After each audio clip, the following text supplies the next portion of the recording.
Hey, Mike Demko here, and in this brief video, I want to take some time to explain DTI, or what is referred to as debt-to-income ratio. The DTI, or debt-to-income ratio, is a very important part of the qualification process because that's going to allow the lender to make a decision on how much money they can lend you. So for this example, I'm going to use round numbers to keep it simple. Let's say you make $10,000 a month.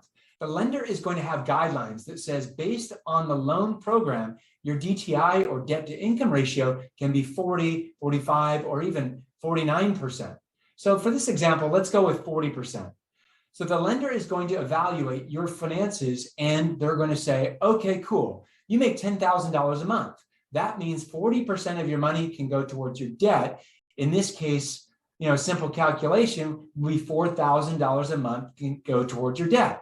Now, what does that $4,000 cover?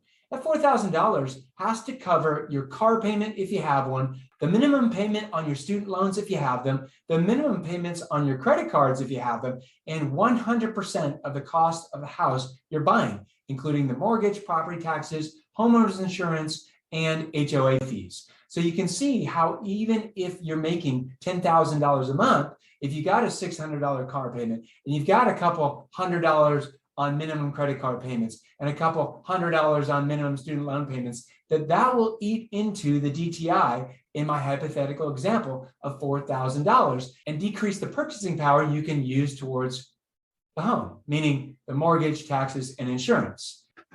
Now, the good news, if you've been fiscally responsible and you've paid off your debt, or you've paid down your debt, and in this example, you have no car loan or no student loan or credit card loans, that whole $4,000 can go towards financing your house and paying the mortgage, taxes, and the insurance. In which case, of course, you would qualify for a larger mortgage and therefore a larger purchase. So the DTI, or the debt to income ratio, is the calculation the lender is going to use to evaluate all of your expenses, plus the future cost of a house on a monthly basis, and compare it to your income, and then see if you qualify for the loan. This is also the number that your lender uses to help you reverse engineer your purchasing power. So let's say you come to me and you say, hey, I really don't know what I can afford. I really don't know what I can buy, but here's all my paperwork. Please tell me what I can buy. Again, we'll help you to reverse engineer that. Let's say the program you qualify allows us to go up to 50% DTI. Well, that's a very simple calculation of saying, here's your income, here's your debts, car payments, student loans, credit cards. Here's the remaining money that you have to spend on a house. So, hey, Mr. and Mrs. Klein, it looks like you can buy a house for up to $700,000 or up to $900,000 because our team knows how to reverse engineer those numbers.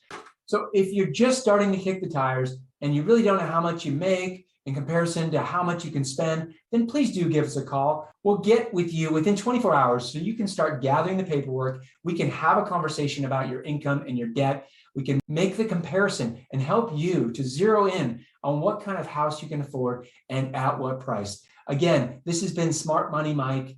If you have any questions about this video, please don't hesitate to reach out. We would love the opportunity to serve you and your family in your pursuit of getting your dream house.